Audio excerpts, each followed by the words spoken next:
Well, we're going to read in our story again, The Borrowers by Mary Norton, and we're going to start on chapter 3 today. It's kind of a cloudy day here, but be a good day to sit and read or sew or do just cozy inside stuff. But we're going to read chapter 3.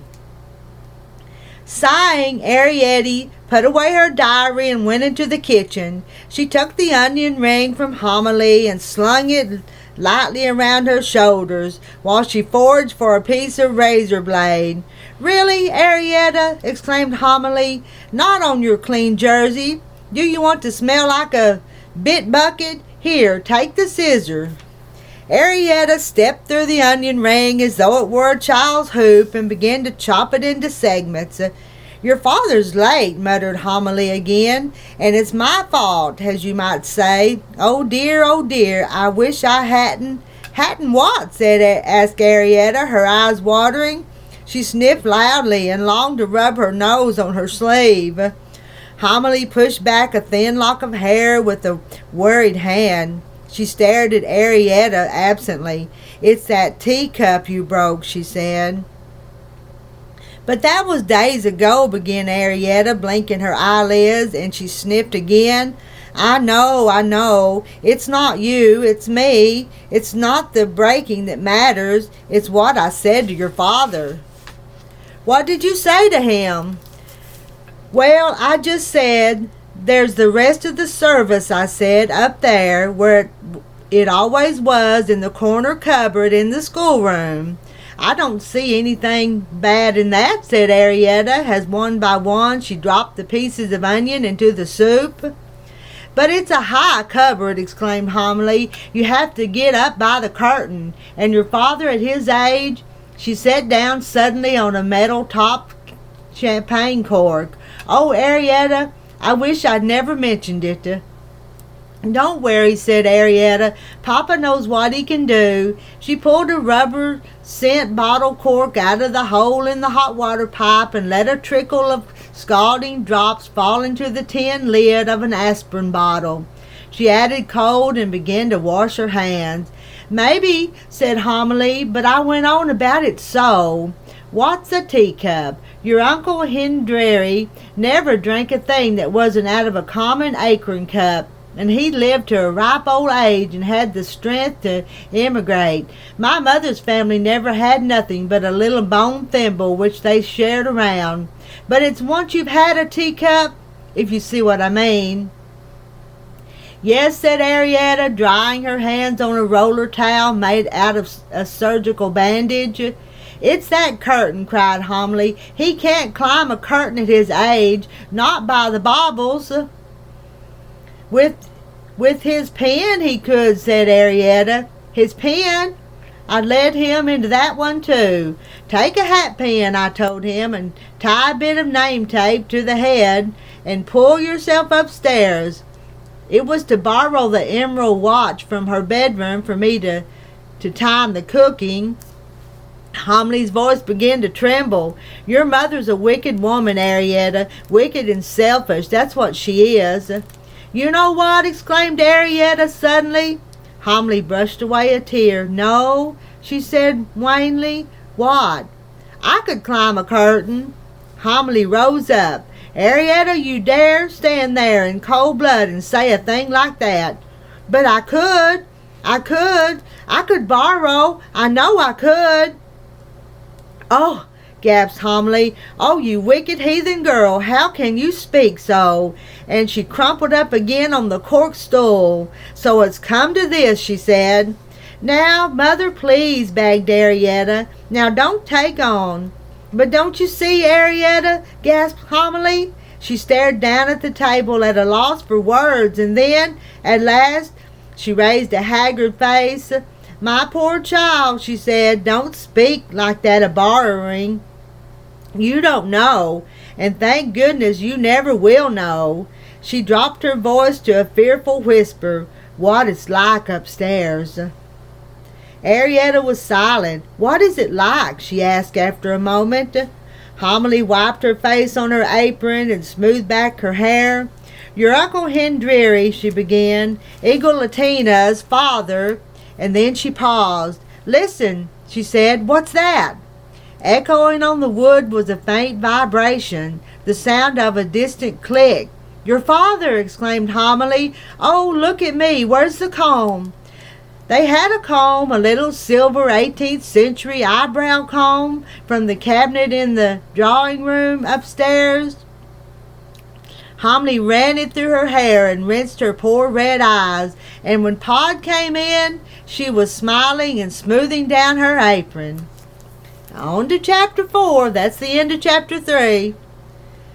Pod came in slowly, his sack on his back. He leaned his hat pin with its dangling name tape against the wall, and on the middle of the kitchen table he placed a doll's teacup. It was the size of a mixing bowl. "Why, Pod," began Homily.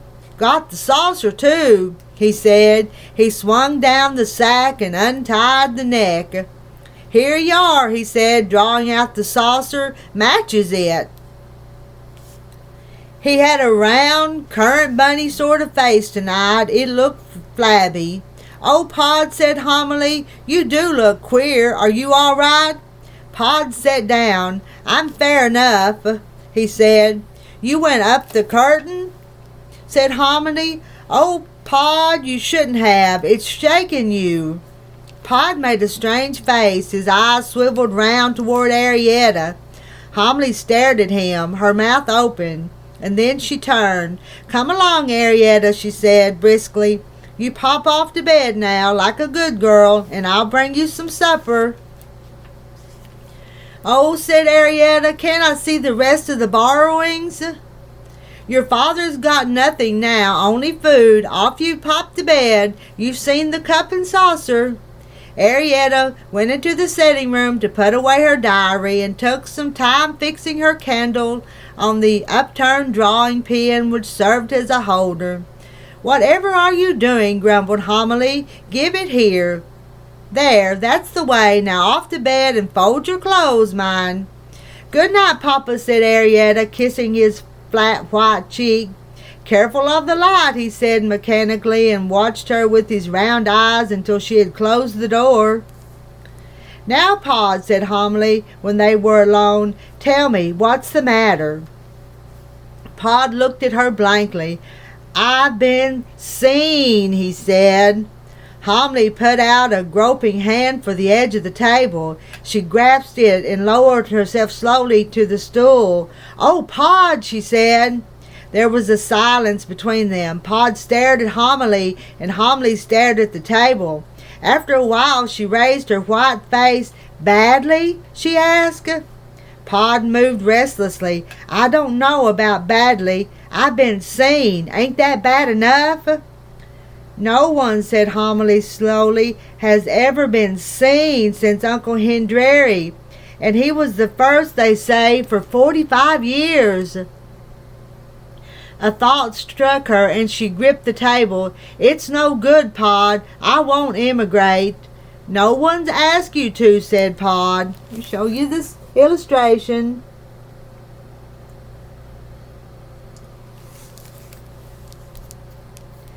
"To go and live like Hendrary and Loopy in a badger set? The other side of the world? That's where they say it is, all among the earthworms."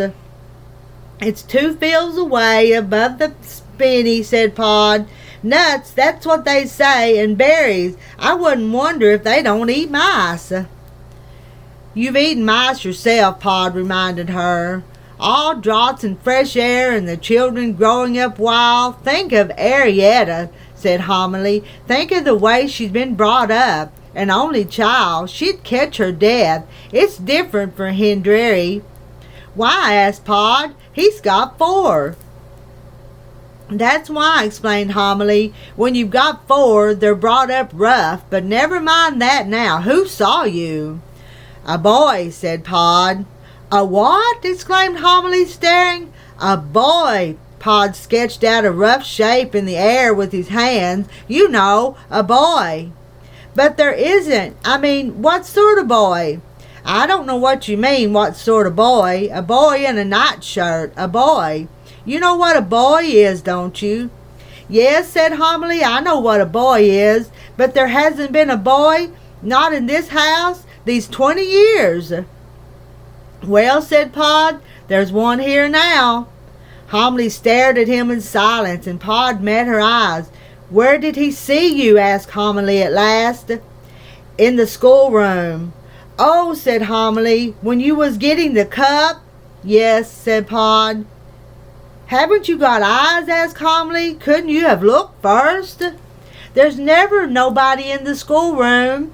And what's more, he went on, there wasn't today. Then where was he? In bed. In the night nursery, or whatever it's called. That's where he was, setting up in bed, with the doors open. Well, you could have looked in the nursery. How could I? Halfway up the curtain. Is that where you was? Yes. With the cup? Yes. I couldn't get up or down. Oh, Pod, wailed Homily, I never should have let you go, not at your age. Now look here, said Pod, don't mistake me, I got up all right. Got up like a bird, as you might say, bobbles or no bobbles. But he leaned forward afterwards with the cup in me hand, if you see what I mean. He picked it up off the table. You see, it's heavy like. You can hold it by the handle like this, but it drops or droops, as you might say. You should take a cup like this in your two hands. A bit of cheese off a shelf or an apple. Well, I drop that, give it a push, and it falls, and I climb down in me own time and picks it up. But with the cup, you see what I mean? And coming down, you got to watch your feet. And as I say, some of the bobbles was missing. You didn't know what you could hold on to and not safely. Oh, Pod, said Homily, her eyes full of tears, what did you do? Well, said Pod, setting back again. He took the cup. What do you mean? Exclaimed Homily aghast. Pod avoided her eyes. Well, he'd been sitting up in bed there watching me. I'd been on that curtain a good 10 minutes because the hall clock just struck the quarter.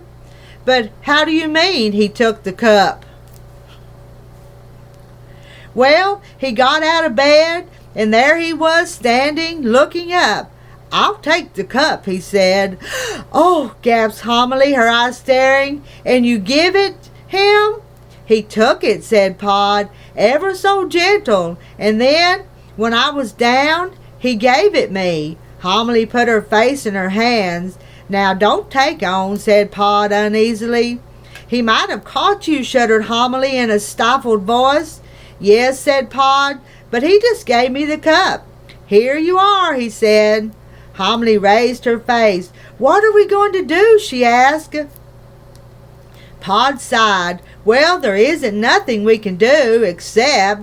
Oh, no, exclaimed Homily, not that, not emigrate. Not that, Pod. Now I've got the house so nice and a clock and all. We could take the clock, said Pod. Let me show you the little boy that discovered Pod on the curtain and helped him get down with the cup.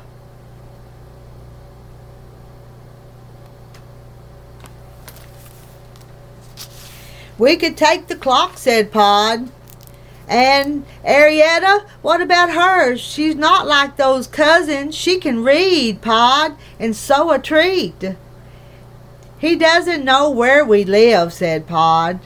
But they look, exclaimed Homily. Remember, Hendry, they got the cat. And now, said Pod, don't bring up the past. But you've got to think of it. They got the cat, and... Yes, said Pod, but Eagle Latina was different. How's different? She was Arietta's age. Well, they hadn't told her, you see. That's where they went wrong. They tried to make her believe that there was nothing but was under the floor. They never told her about Mrs. Driver or Cramp Furl, least of all about cats. There wasn't any cat, Homily pointed out, not till Hendry was seen. Well, there was then, said Pod. You've got to tell them. That's what I say, or they try to find out for themselves. Pod, said Homily solemnly, we haven't told Arietta." "Oh, she knows," said Pod. He moved uncomfortably. "She's got her grading." "She doesn't know about Eagle Latina. She doesn't know about being seen." "Well," said Pod, "we'll tell her. We always said we would. There's no hurry." Homily stood up. "Pod," she said, "we're going to tell her now." And when we start back, we'll start back on chapter 5. But that's enough for right now. I've got some other things I need to go do.